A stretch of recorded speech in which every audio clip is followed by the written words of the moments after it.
Bon début de semaine, bienvenue à Compte complet, notre balado hebdomadaire qui concerne les activités dans le monde du baseball. Alain Useron en compagnie de Mark Griffin. Et au fur et à mesure qu'on s'approche de la saison, Marc, on dirait que les sujets explosent. On en a encore plusieurs aujourd'hui. On va commencer par parler à Chris Sale. Est-ce que c'est la saison des Red Sox qui se termine? On a d'autres nouvelles en début de semaine relativement au gaucher. On va parler de Raphaël Devers. C'est peut-être une saison qui passe un peu sous le radar en raison de la saison des Red Sox. C'est la saison des coups de circuit, mais lui, il frappe la balle d'aplomb et pas à peu près.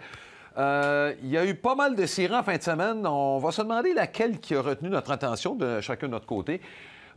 Ronald Acuña, qui a été retiré du match par son gérant. Tiens, manque d'effort. Ça brasse à Pittsburgh. On ne fait pas juste perdre, ça brasse dans le vestiaire également. Aaron Boone qui suggère d'appliquer le Mercy Rule. Tu as déjà vécu ça, mon cher Marc, des deux côtés, j'ai l'impression. Donc, et d'autres sujets qui seront abordés. Avant de rentrer dans le vif du sujet, Marc, j'aimerais qu'on ait un petit mot pour un collègue en ce qui me concerne pour la radio, un joueur que tu as connu, l'ancien des Expos, Derek Aucoin. Publiquement, il a admis aujourd'hui qu'il était atteint du cancer du cerveau. Tu as déjà réagi par la voie des réseaux sociaux, Marc. Je veux dire, nos pensées sont avec toi, Derek, et tu n'es pas tout seul dans ce combat-là qui va demander toute ton énergie. Juste à dire qu'on est avec toi. Oui, puis écoute, un ancien coéquipier, Derek, même avec les Expos dans l'organisation. Regarde, c'est la grande famille de baseball est derrière Derek Aucoin en ce moment. On a besoin de lui envoyer tout ce qu'on peut y envoyer à d'ondes positives. Alors, on souhaite que le meilleur et que le grand, parce que c'est le même que je l'appelais, que le grand nous revienne et qu'il puisse partager sa passion du baseball comme il l'a toujours fait. Exact. Donc, voilà, Derek, tu n'es pas tout seul dans ce combat-là et salutations également à la famille. Ouais. Marc, en ce qui concerne maintenant les activités courantes du baseball majeur, on va commencer avec Chris Sale. Dans le cas de Sale, les nouvelles qui sont arrivées ce lundi, il a rencontré le Dr. Andrews, que tu connais, que tu as malheureusement rencontré. C'est pas nécessaire quand tu es joueur de baseball. Et il n'y a pas d'opération Tommy John à court terme. C'est pas exclu totalement, mais il ne lancera plus cette saison parce que là, on a dit on va le réévaluer dans 6 semaines, puis il reste 6 semaines à la saison régulière. C'est terminé. C'est terminé. Dans ce cas-ci, Alain, c'est pas la première fois qu'on entend ça, c'est-à-dire qu'on pense qu'il n'y a pas une déchirure complète. Alors, on se dit on va être patient en donnant ces 6 semaines-là. Parce que tu veux l'éviter, l'opération de type Tommy John, parce que tu le perds un an. Bon, alors si on est capable de l'éviter, c'est le cas. Écoute, c'est arrivé, moi je me souviens, on m'avait donné, moi, c'était 3 semaines de repos complet avant de réévaluer. Et finalement, on a dit, ben non, ça... Avais-tu une injection de plasma à ce moment-là? Non, c'est ça qu'on a fait dans ce temps-là, l'injection de plasma n'existait pas, Alain. Ça fait longtemps que je suis vieux, moi. Mais c'est comme ça. Alors, écoute, je le souhaite pour Chris Sale. De toute évidence, Alain, il y a quelque chose qui se passait dans Chris Sale. Parce que tu peux pas passer de lanceur dominant à un lanceur plus qu'ordinaire cette année, il faut le dire. Mais il avait son ratio de retrait sur des prix qui était très élevé. Je comprends, Alain, mais à quelque part, tu voyais qu'il se faisait cogner, il laissait sa glissante bien trop souvent dans la zone des prises. Écoute, je comprends que les chiffres, parfois, nous disaient non, il semble avoir la vélocité, tout ça. De toute évidence, parce que on ne s'imagine pas à quel point, je dirais que 90 des lanceurs lancent avec des maux de bras. Ça fait mal lancer, là. Puis là, quand tu as des matchs de 100, 110, 115 à tous les 5 jours, tu lances avec des bobos constamment. Mais là, à un moment donné, qu'est-ce qui arrive? C'est que si tu as mal à l'épaule, tu en donnes un peu plus dans le coude. Si tu as mal dans le coude, tu en donnes un peu plus dans l'épaule. Tu changes un peu ta mécanique. Ce qu'il faut absolument pas que tu fasses. Exact. Tu veux pas faire ça. Mais tu as le gros contrat, tu as les partisans à satisfaire, tu as la direction à satisfaire. On compte sur toi, évidemment, pour gagner. Et là, dans le cas de Chris Sale, dès le début de la saison, je ne vous dis pas qu'on le savait, mais il n'a jamais été capable de reprendre ce qu'il avait fait au cours des dernières années.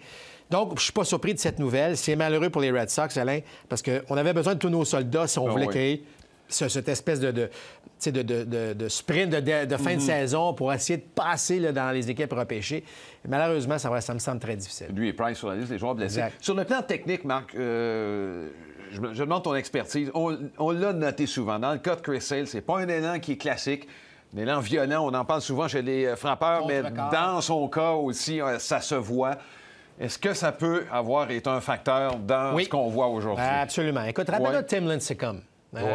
Bon, c'était pas du tout pareil comme style, mais Lincecum lançait une bonne balle rapide avec un geste qu'on n'enseigne pas. OK? Il allait très loin avec son bras. Bon.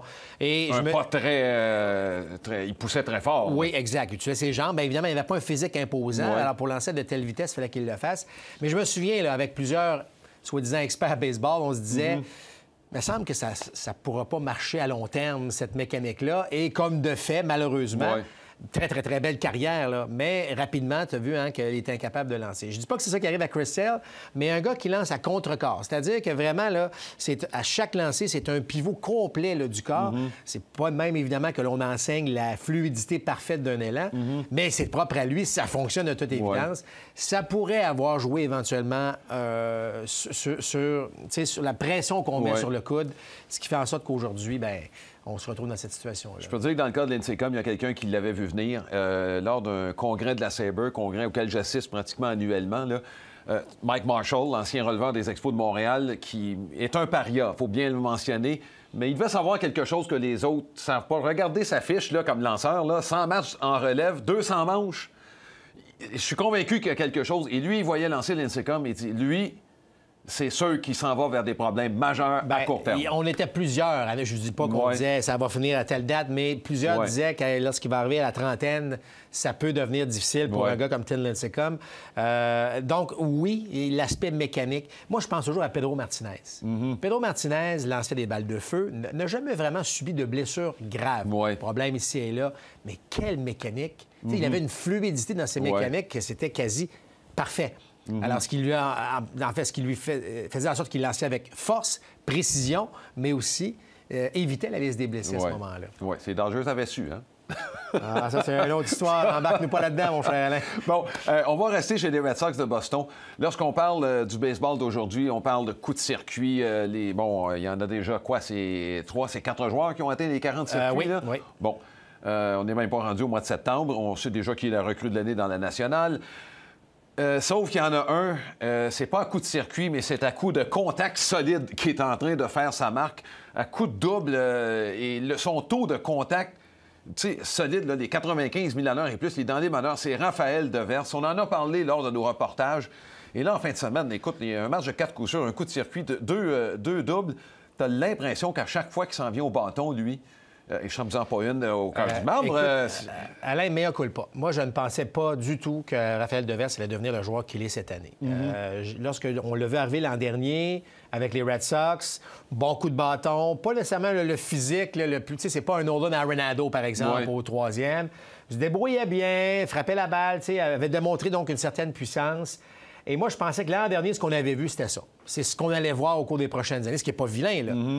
Mais de voir cette année, près de 330, déjà 100 points marqués, 100 points produits et plus, un MPP qui frôle le 1000, écoute, c'est vraiment impressionnant. Il a des meilleures statistiques que Mike Trout. Mike Trout a un meilleur MPP, puis évidemment, parce que Mike Trout a beaucoup plus de buts sur balle. Mais écoute, ce gars-là est drôlement impressionnant. Est-ce que tu as dit, ce que tu as souligné, c'est que chaque présence, tu as l'impression que ce gars-là frappe une balle d'aplomb. Puis là, on parle des lanceurs du baseball majeur. Là. Rarement menotté, toujours frapper la balle sur le gros bout du bâton. Moi, il m'impressionne beaucoup. Faut pas oublier qu'il n'a même pas 23 ans encore. Alors, ce gars-là, écoute, il m'impressionne drôlement et je pense que c'est pour vrai, là, parce que ce qu'il a fait l'an dernier... Et là, ce qu'il démontre cette année, puis souvent la gang de cette deuxième année où c'est plus difficile, tout l'inverse qui se passe avec Raphaël Devers. Écoute, Marc, je vais te poser une question qui est un peu statistique, mais à laquelle je pense que tu es en mesure de répondre. J'ai regardé les Wards des troisième buts. Il y en a 2 qui sont en avant de lui dans la Ligue américaine. Matt Chapman, on a vanté ses talents autant en défense, c'est peut-être le troisième but le plus complet du baseball majeur, et Bregman avec Houston. Moi, ce que je me demande, on sait que le Ward tient compte d'un paquet de facteurs. La défense, l'attaque... Compte tenu qu'il joue au Fenway Park, je me demande si c'est pas pénalisé. Parce qu'il joue au Fenway Park, parce que c'est un stade de frappeurs. On ne se cachera pas, là, si tu compares à Chapman, par quel est le exemple. degré qu'on accorde? C'est quoi, dans la fameuse statistique WAR, quel est le degré qu'on accorde dans le stade dans lequel on joue? Oui, bien, écoute, c'est évident que l'attaque... Tu vas avoir plus d'attaques au Fenway Park que, par exemple, au Colisée à Oakland. Donc, c'est pas individuel. C'est ça le problème. Je comprends. Et c'est ça le problème. Mais tu sais, et là, tu parles de 2 noms, là, si on les compare à Chapman et Bregman, ça reste 2 gars qui, selon moi, sont super défensivement à Raphaël Devers. Défensivement. Donc, ce qui les rend peut-être un peu plus complets. Exact. Mais Devers, je le répète, n'a pas 23 ans. Alors, ce gars-là n'a pas fini de s'améliorer en défense, parce qu'on sait qu'en défense, surtout, ça vient avec l'âge. Il n'y a plus de bons qui nous surprennent. Fait que ce gars-là, tu sais, les Red Sox n'ont pas une très bonne saison compte tenu des Red Sox. C'est pas mauvais, là, mais compte tenu des Red Sox. Mais la bonne nouvelle, c'est cette tenue de Raphaël Devers. Chapeau au développement, chapeau à ce gars-là. Et là, je regarde, Là, c'est d'autres problèmes, là. Mais tu sais, Bogart, c'est signé à long terme. Oui. Tu as un gars comme Devers, soudainement, tu as le côté gauche de l'avant-champ qui est réglé. Mais évidemment, il va falloir signer Mookie Betts. Ça va être un autre dossier. On en a déjà parlé. Et je pense que dans l'entre-saison, il y a un de nos podcasts qui va porter là-dessus. Sûrement. Sur les Red Sox. Marc, en fin de semaine, on le dit là, depuis 2 semaines à peu près, là, chaque semaine, il y a de grosses séries. Moi, j'aimerais savoir laquelle qui a attiré ton attention et pour quelle raison. Je vais commencer en même temps.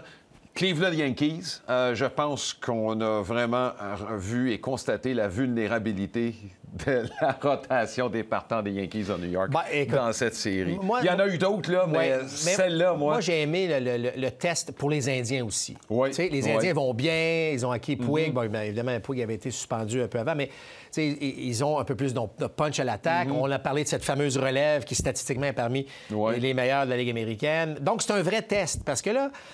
Tu sais, on parle beaucoup des Yankees et leur puissance. On parle aux côtés des Astros. On parle pas beaucoup nécessairement des Twins puis des Indiens, même si les Indiens vont mieux.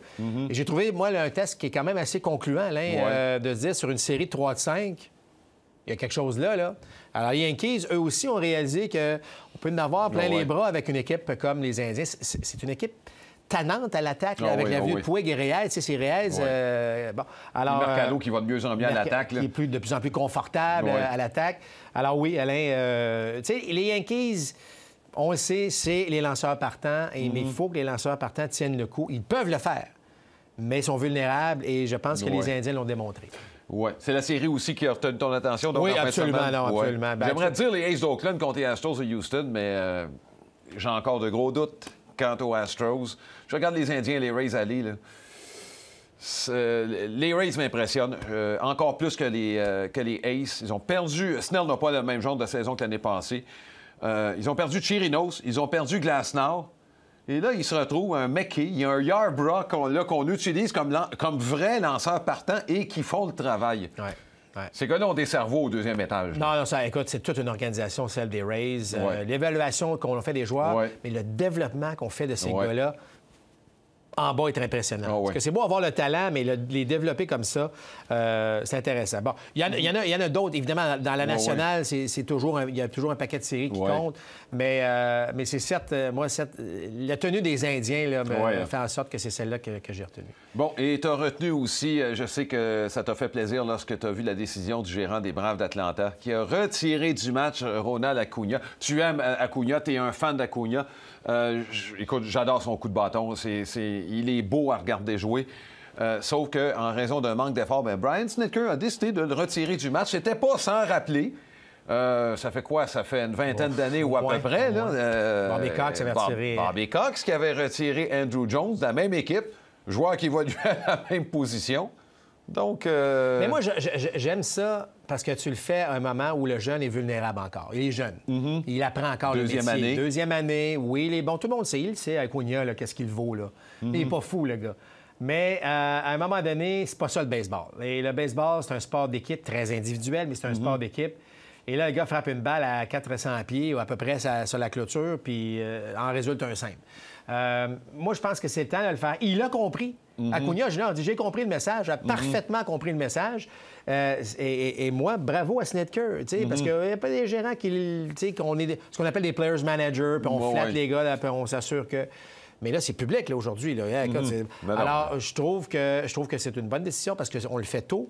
Il ne le fera plus, Alain. Si on avait fait ça à Robinson Cano, c'est début dans le baseball majeur. Je sais pas. Là, ça, c'est un autre dossier. Mais je pense le type de joueur qu'est Acuna, il sait ce qu'il représente. Je dis, en passant, je pourrais dire la même chose que de Machado. Oui, absolument. Puis peut-être qu'on l'a peut-être pas... Justement, on l'a peut-être pas fait à Machado très jeune. On l'a peut-être pas fait à Cano assez jeune pour dire, hey... ça marche pas de même. Là, on a 4 présences par match. Vas-y donc à fond, 4 présences, ou au moins à 80 Là, c'est rendu du 20 là, à un moment donné.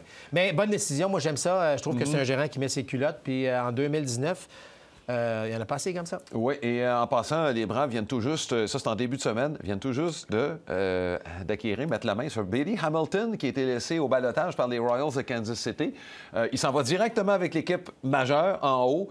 Est-ce que c'est un lapin sans vue des séries ou bien si... il y a quelques blessés là, chez les Braves. Oui. Camargo qui a été cédé aux Ligues mineures. Mais Alain, cette dimension-là de vitesse, dans la nationale surtout, elle est encore importante. Et on l'a vu en série. Il y a des vols de but là, qu'on oublie parfois en série ou en fin de saison, mais qui sont drôlement importants. Moi je n'haïs pas...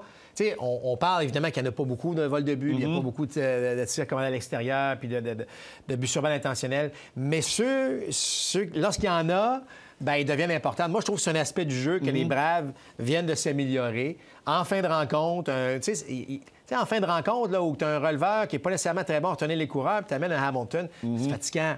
Puis je trouve que ça ajoute évidemment aux outils que peut avoir Snitker en lui. J'ai comme l'impression, Marc, moi, que c'est pas la seule équipe qui va avoir un lapin et que c'est pas seulement pour la fin de la saison, mais en série, il y a des équipes qui vont se munir. Rappelle-toi les Yankees, ils avaient acquis Terrence Gore. Est-ce qu'on va le voir non seulement au mois de septembre, on va peut-être le rappeler plus tôt là, pour qu'on l'ait au mois d'octobre. Joe Madden l'avait acquis, il l'avait inséré dans l'alignement de l'année passée. Moi, je pense... Écoute, Alain, tu tires de l'arrière par un point en 8e manche, ton premier frappeur obtient un but sur balle. T'amènes un lapin comme ça, là. Ben oui. Je veux dire, le jeu change complètement. Tu mets un gars qui, tu sais, qui courra pas tant ou... c'est pas la même façon, l'approche est différente. Alors, si ton releveur retient moins bien les coureurs, son jeu est moins axé là-dessus, là, tu reviens de mettre la pression sur l'adversaire. Ouais. Alors, moi j'aime avoir cette option-là dans de la formation. Et là, les Braves l'ont. Quitte à sacrifier peut-être une position là, ou un releveur, là, peu importe. Oui, là, absolument. Ben écoute, je veux dire, là, on va tomber à quoi? C'est 28 joueurs là, au mois de septembre? Non, on en a un peu plus. Puis dans les séries, de toute façon, on a besoin d'un partant de moins. Bon, c'est ça. Alors, on peut avoir notre lapin, là. Ben, ouais, moi, je pense que ça vaut la peine de l'avoir. C'est une arme de plus au cas où. Ouais. Moi, je me souviens de Dave Roberts. Dave Roberts 2004. Si Dave Roberts n'est pas là pour voler le deuxième, Alain... C'est fini en 4. Tu sais, tu comprends? On n'en parle même pas aujourd'hui. Les Red Sox seraient peut-être à la recherche encore de la première série mondiale. On a gagné 4 depuis. Marc, tu as gagné quelques championnats au niveau professionnel. Tu n'as pas joué si souvent que ça, je pense, des équipes où ça allait vraiment mal. Sauf qu'avec les Pirates de Pittsburgh, c'est affreux depuis la pause du match des Étoiles. On l'a vu venir quand même un peu. Là, on va se donner une tape dans le dos. Marc, le différentiel faisait en sorte là, que... Il y avait un drapeau rouge, là. Ouais. Et là, c'est sorti vendredi dans un article, on va rendre le crédit où il se doit, dans le site web The Athletic. Ouais.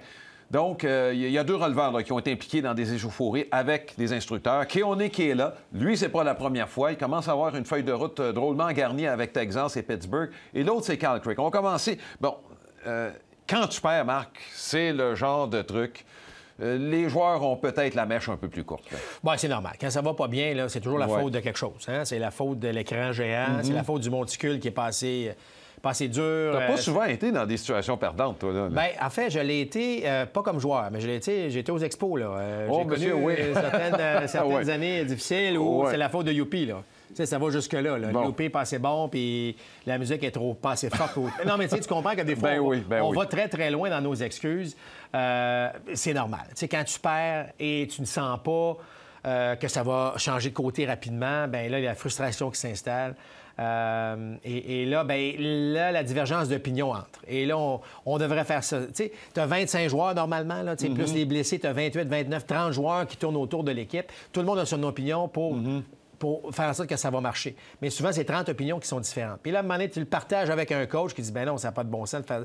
Et tu comprends? Alors, ça va vite, ça peut rapidement. Et c'est là que la leadership, oui, du gérant, mais oui, des fameux, leaders dans le vestiaire qui peut à un moment donné calmer tout le monde. Tu sais, les gars, c'est assez, là. OK, c'est plate, mais on va essayer de trouver des solutions. Bon, on en a perdu 2 bons chez les Pirates, Harrison et McCutcheon. Bien, je pense que oui. Mais ces gars-là étaient remplacés par qui? Probablement Cervelli, probablement par Jamison Taillon. Les 2 qui sont blessés. Alors là, tu te retrouves avec pas grand monde qui peuvent jouer ce rôle-là. Et de toute évidence, la frustration n'est pas seulement des joueurs. La frustration vient aussi des entraîneurs. Parce que tu es un entraîneur des frappeurs, par exemple, ça frappe pas, bien, à un moment donné, il y a cette pression. Tu es l'entraîneur des lanceurs, ça lance pas bien. Tu es l'entraîneur des joueurs de champ intérieur, les gars commettent des erreurs. Fait que tout ça s'est accumulé où c'est pas anormal de voir ça. Ce qui est anormal, par contre, c'est que là, ça perdure, Alain. Tu sais, qu'on lave un peu notre linge sale en famille, ça va arriver, c'est pas... tu sais, mais là, ça continue, tu sens pas nécessairement... Alors, je sais pas si Clint Hurdle a comme perdu un peu la touche magique qu'il avait, parce que ça a été un joueur, pas un joueur, mais bien un gérant qui a toujours cette réputation-là de faire plaisir à ses joueurs, puis de s'assurer que, bon... alors là, je sais pas s'il a perdu son vestiaire, là, puis je parle pas de rumeurs, là, je veux juste... faire un constat que ça commence. J'espère que ça va cesser, parce que c'est quand même une très belle organisation, celle des Pirates de Pittsburgh. Il y a des belles choses aussi qui s'en viennent au niveau des ligues mineures. Mais là, c'est des moments qui sont sombres et des fois, tu as l'impression qu'on ne peut pas s'en sortir. Je vais te parler de Felipe Vasquez, parce qu'il a été pas impliqué directement, mais Carl Crick est l'entraîneur de l'enclos de relève. Bon, Crick accusait cet entraîneur de favoritisme à l'endroit de Felipe Vasquez. Je vais faire une histoire rapide. C'est que Vasquez a sa propre routine avant que le match commence. Il ne s'étire pas avec les autres. Tu parlais de leadership tantôt. Est-ce que le leadership, c'est pas de donner l'exemple, justement? Je sais qu'il y a des vétérans là, qui ont acquis un certain statut qui leur permettent de faire les choses à leur manière. Mais d'un autre côté, Marc, est-ce que Vasquez... se comporte pas de façon individuelle plutôt que justement de servir de leader dans une saison où on en a besoin? Écoute, moi, je me souviens que Barry Bonds faisait les choses différemment des 24 autres joueurs. Qu'est-ce que tu penses que les 24 autres joueurs pensaient de ça? Ils appréciaient le rendement de Barry. Tu sais, là, il la mettait au côté de la clôture pour un claque de 3 points. On était dans l'abri puis on donnait des high-fives. Je peux te répondre en partie à ça, parce que j'ai eu l'occasion d'écouter Todd Benzinger, qui a été un de ses coéquipiers à San Francisco, et qui parlait de Barry Bonds, et il en parlait avec respect. Il dit, Barry Bonds, combien de fois vous l'avez vu sur la liste des joueurs blessés? À peu près jamais. Ce gars-là a joué avec des bobos. Oui, il avait sa façon de faire, mais il déclarait présent. Est-ce qu'il faisait les choses à sa manière? Oui. Est-ce que je voudrais être traité comme Barry Bonds? Non. C'est un cas d'exception. C'est ce qu'il disait. Ce que je veux dire, c'est que, oui, puis le respect est là, mais... Il arrivait puis il en frappait 73 de l'autre côté. C'est un cas d'exception. C'est exactement ce qu'il disait. Alors, tu sais, j'ai dit tantôt, le baseball est un sport d'équipe très individuel, au point où on nous dit d'être un peu hypocrite. C'est lourd, c'est gros ce que je dis, mais c'est que si, Alain, toi, tu te prépares pas convenablement à faire ton travail, bien, l'équipe, c'est comme une chaîne, hein? Tu sais, t'as le premier frappeur jusqu'au 9e frappeur, puis t'as tes gars en défense. Mais si toi, tu te prépares pas, puis que la balle est frappée vers toi, ou c'est à ton tour au bâton, puis ça te tente pas, puis tu l'as... Bien, la chaîne, tu sais, le maillon de cette chaîne-là va débarquer, puis là, bon. Alors, t'es bien mieux de... Assure-toi que toi, une fois que toi, là, tu t'es individuellement préparé à affronter un lanceur, à jouer en défense, ça. Là, après ça, vient en bac, puis là, ça va être le concept d'équipe qui est en bac. Alors, tu comprends que ce que Vasquez fait, bien, je peux comprendre que ça crée des frictions à l'intérieur d'une équipe. Parce qu'évidemment, t'es qui, toi? Tu sais, souvent, la question, c'est que t'es qui? Barry Bonds va répondre, moi, je sais, je suis qui. Mais les autres, t'es qui, toi? Bien, t'as sauvegarde, oui, t'es bon, c'est pas mauvais, mais je veux dire... Il n'y a pas grand monde en ce moment dans le baseball, outre peut-être Mike Trout, qui ne rejouera jamais ce rôle-là, mais qui pourrait dire, moi, c'est vous voyez, les gars, je vais faire ça de cette manière-là, puis il n'y a personne qui dirait un mot. C'est le seul. Il n'y a pas un autre en ce moment, même pas Justin Verlander ou Max Scherzer, qui ne sont pas des êtres comme ça de toute façon, qui font les affaires comme l'équipe le veut. Puis c'est le principe d'équipe, ça reste comme ça. Alors, plus on l'a lu, plus on lisait l'article, plus on comprenait d'où cette friction-là venait. Mais c'est aux joueurs de se regarder dans le miroir, Alain, et de dire, OK, là, il faudrait peut-être faire les choses autrement. Bon, parlant de faire les choses autrement, il y a Aaron Boone qui a suggéré quelque chose. C'est que, bon, contre les Indiens de Cleveland, il y a 2 matchs où on n'a pas été là. Et le premier, en particulier, dans cette série au Yankee Stadium, et Mike Ford est venu lancer les 2 dernières manches. Mike Ford, c'est un joueur de premier but des ligues mineures, là. Et Aaron Boone a suggéré peut-être qu'on applique ce qu'on appelle en anglais le mercy rule. C'est quoi? Bien, à partir d'un écart quelconque, et lui suggérait après ces manches qu'on mette un terme à la rencontre. Toi, tu l'as vécu sur le plan international.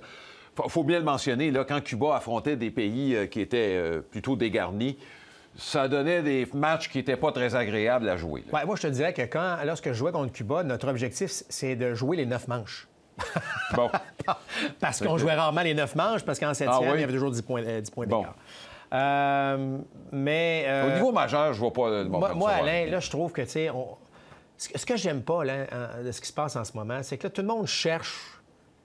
Tu sais, c'est la première année vraiment. Il y en a eu d'autres au cours des 2 Ouais. 3 ans. Mais c'est la première année là, qu'à chaque semaine ou chaque 2 semaines, tu entends quelqu'un qui a une solution pour corriger le baseball.